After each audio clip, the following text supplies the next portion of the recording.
श्री नवनाथ भक्तिसार अध्याय पहिला. मंगलाचरण मच्छिंद्रनाथाचा जन्म. कलियुगास प्रारंभ झाला त्यावेळी लक्ष्मीकांताने नवनारायण यांना द्वारकेस बोलावून आणण्याकरता आपल्या सेवकास पाठवले. त्यावेळी सुवर्णाच्या सिंहासनावर लक्ष्मीकांत बसला होता. जवळ उद्धवही होता. इतक्यात कवी, हरी, अंतरिक्ष, प्रबुद्धी, पिपलायन, अर्विहोत्र, चमस, ध्रुमिल आणि गर्भाज असे 9 नारायण तेथे येऊन दाखल झाले. त्यास पाहताच हरीने सिंहासनाखाली येऊन मोठ्या गौरवाने त्यास आलिंगन देऊन आपल्या सुवर्णाच्या सिंहासनावर बसवले. नंतर त्यांनी षोडशोपचारांनी पूजा केली. तो मोठा समारंभाचा थाट पाहून कोणत्या कारणास्तव आम्हास बोलावून आणले असे नवनारायणांनी हरीस विचारले. तेव्हा त्यांनी सुचवले की आपणा सर्वांना कलियुगात अवतार घ्यावयाचे आहेत. जसे राजहंस एका जुटीने समुद्राच्या उदकात जातात त्याप्रमाणे आपण सर्व एकदम अवतार घेऊन मृत्यूलोकात प्रगट होऊ. हरीचे असे भाषण ऐकून ते म्हणाले, जनार्दना, आपण आम्हास अवतार घ्यावयास सांगता, पण अवतार घ्यावयाचा तो कोणत्या नावाने हे कळवावे. त्यांचे हे म्हणणे ऐकून द्वारकाधीशाने सांगितले की तुम्ही सर्वांनी अवतार घेऊन संप्रदाय स्थापन करून दीक्षा देऊन उपदेश करीत जावा. तुम्ही कदाचित असे म्हणाल की आम्हासच अवतार घ्यावयास सांगता. तसे मनात आणू नका. तुमच्याबरोबर दुसरी बहुत मंडळी मृत्यूलोकी अवतार घेणार आहेत. प्रत्यक्ष कवी वाल्मिकी हा तुलसीदास होऊन येईल. शुकमुनी हा कबीर, व्यासमुनी तो जयदेव व माझा अति आवडता उद्धव तो नामदेव होईल. जांबुवंत हा नरहरी या नावाने अवतार घेऊन प्रसिद्धीस येईल. माझा भाऊ बलराम हा पुंडलिक होईल. मी सुद्धा तुमच्याबरोबर ज्ञानदेव या नावाने अवतार घेऊन येणार आहे. कैलासपती शंकर हा निवृत्ती होईल. ब्रह्मदेव हा सोपान या नावाने अवतार घेऊन प्रसिद्धीस येईल. आदिमाया ही मुक्ताबाई होईल. हनुमंत हा रामदास होईल. मजसी रम्मान होणारी ती कुब्जा ती जणीदासी या नावाने उघडकीस येईल. मग आपणाकडून होईल तितके आपण कलीमध्ये भक्ती महात्म्य वाढवू. अवतार कोणत्या ठिकाणी व कशा रीतीने घेऊन प्रगट व्हावे हे सविस्तर कळवण्याविषयी नवनारायणांनी पुन्हा विनंती केली.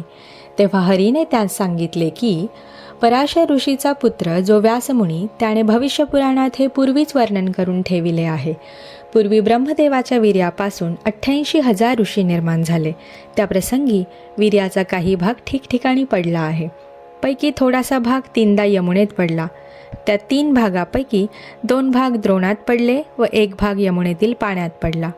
ते वीर्य लागलेच एका मच्छीने गेले. तिच्या उदरात कवी नारायणाने जन्म घेऊन मच्छिंद्रनाथ या नावाने जगात प्रगट व्हावे. शंकराने तृतीय नेत्रापासून अग्नी काढून जाळून टाकलेला जो काम तो अग्नीने प्राशन केला आहे. यास्तव अंतरिक्ष नारायणाने त्याच्या जठरी जन्म घेऊन जालंधर नावाने प्रसिद्ध व्हावे. ते अशा रीतीने की कुरुवंशात जन्मेजय राजाने नागसत्र केले आहे. त्याच्याच वंशात बृहद्रवा राजा हवन करील तेव्हा अग्निगर्भ सांडील. त्या प्रसंगी जालंधराने त्या यज्ञकुंडात प्रगट व्हावे. 88,000 ऋषी झाले तेव्हा ब्रह्मदेवाच्या वीर्याचा काही अंश रेवातीरीसुद्धा पडला आहे. तेथे चमस नारायण याने रेवनसिद्ध या नावाने प्रगट व्हावे. त्याच वीर्यापैकी थोडासा अंश एका सर्पिणीलाही मिळाला होता. तो तिने प्राशन केला. मग जनमेजय राजाच्या सर्पसत्रात ब्राह्मणांनी साऱ्या सर्पांची आहुती दिली. त्या समयी हिच्या उदरात ब्रह्मबीज आहे असे जाणल्यावरून त्या सर्पिणीला आस्तिक ऋषीच्या वडाच्या झाडाखाली लपवून ठेवले. पूर्ण दिवस भरल्यानंतर ती अंडे तेथेच टाकून निघून गेली. ते अंडे अजून तेथे तसेच आहे. त्यात अर्विहोत्र नारायणाने जन्म घेऊन वटसिद्ध नागनाथ या नावाने प्रसिद्ध व्हावे. मच्छिंद्रनाथ याने सूर्यरेत प्राप्तीस्तव मंत्र म्हणून दिलेले भस्म उकिरड्यावर पडेल. त्यात सूर्य आपले वीर्य सांडील. ते उकिरडामय असेल. त्यात हरिनारायण याने गोरक्ष या नावाने प्रगट व्हावे. दक्षाच्या नगरात त्याची कन्या पार्वती हिला लग्न समारंभ समयी पाहून ब्रह्मदेवाचे वीर्य गळाले. त्या समयी त्यास परमलज्जा उत्पन्न झाली. मग ते वीर्यच रगडून चौफेर केले. त्यावेळी ते एके बाजूस 60,000 ठिकाणी झाले. त्याचे 60,000 वालखिल्य ऋषी झाले. दुसऱ्या अंगाचे केराबरोबर भागीरथी नदीमध्ये पडले. ते कुश बेटात गेले. ते अद्यापी तेथे तसेच आहे. यास्तव पिपलायन नारायणाने तेथे प्रगट होऊन चरपटीनाथ नावाने प्रसिद्ध व्हावे. भर्तरी या नावाने भिक्षापात्र कैलिक ऋषीने अंगणात ठेविले होते. त्यात सूर्याचे वीर्य अकस्मात पडले. ते त्याने तसेच जपून ठेवले आहे. त्या ध्रुवमीन नारायणाने संचार करून भर्तरी या नावाने अवतीर्ण व्हावे. हिमालयाच्या अरण्यात सरस्वतीचे उद्देशाने ब्रह्मदेवाची वीर्य गळाले. त्यातले थोडेसे जमिनीवर पडले. त्यावरून वाघ चालल्यामुळे त्याच्या पायात राहिले व थोडेसे हत्तीच्या कानात पडले. त्यात प्रबुद्धाने संचार करून कानिफा या नावाने प्रगट व्हावे. गोरक्षाने चिखलाचा पुतळा केला. त्यात करभंजनाने संचार करावा. अशा रीतीने कोणी कोठे व कसे जन्म घ्यावयाचे याची नवनारायणांना खुलासेवार समजूत करून दिली. मग ते आज्ञा घेऊन तिथून निघाले व मंदराचलावर गेले.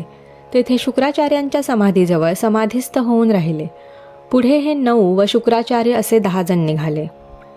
एके दिवशी शिवपार्वती कैलास पर्वतावर असता तुम्ही जो मंत्र जपत असता त्याचा मला अनुग्रह द्यावा असे पार्वतीने शंकरास म्हटले. हे ऐकून तो तिला म्हणाला, मी तुला त्या मंत्राचा उपदेश करीन, पण यासाठी एकांत स्थान पाहिजे. तर चल आपण ते कोठे आहे त्याचा शोध घेऊ.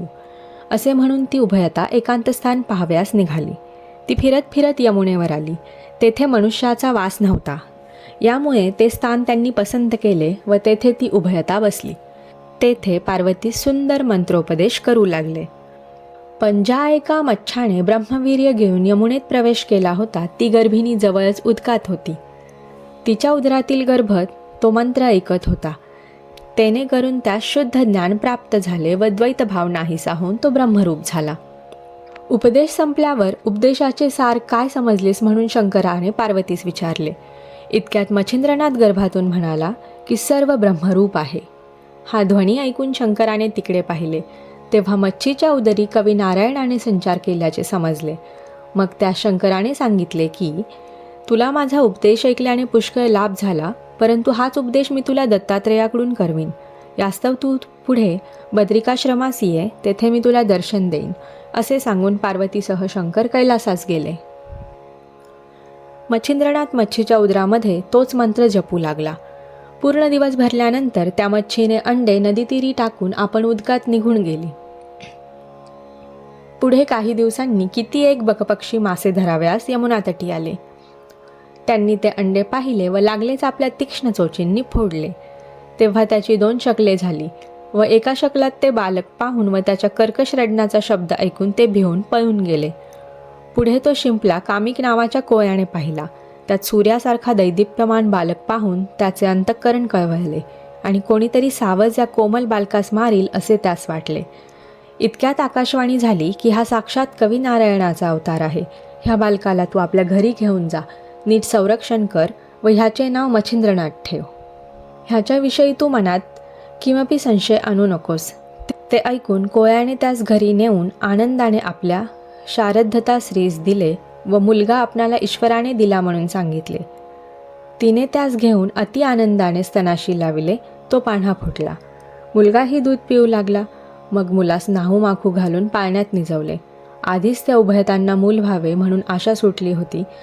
तशात अवचित पुत्ररत्न हाती आल्याने त्यास अनुपम आनंद झाला. मच्छिंद्रनाथाचे वय 5 वर्षाचे झाल्यावर एके दिवशी त्यास समागम घेऊन त्याचा बाप कामिक मासे मारण्यासाठी यमुनेवर गेला. तेथे त्याने मासे मारण्यासाठी जाळे पसरिले आणि पुष्कळ मासे त्यात आल्यावर ते बाहेर मच्छिंद्रनाथाजवळ आणून ठेवून पुन्हा जाळे घेऊन तो पाण्यात गेला. ते बापाचे कृत्य पाहून आपल्या मातृकुळाचा नाश कराव्यास हा उद्युक्त झाला आहे असे मच्छिंद्रनाथाच्या मनात आले. तसेच आपण असता बाप हे कर्म करीत आहे हे स्वस्थ बसून पाहणे चांगले नाही. वास्तिक ऋषीने सर्व प्रकारे उपकार करू जन्मेजय राजाच्या सर्पसत्रात नागकुळाचे जसे रक्षण केले त्याचप्रमाणे आपण कसेही करून याचा हा उद्योगधंदा बंद केला पाहिजे असे मच्छिंद्रनाथाने मनात आणले. मग तो एक एक मासा उदकात टाकू लागला.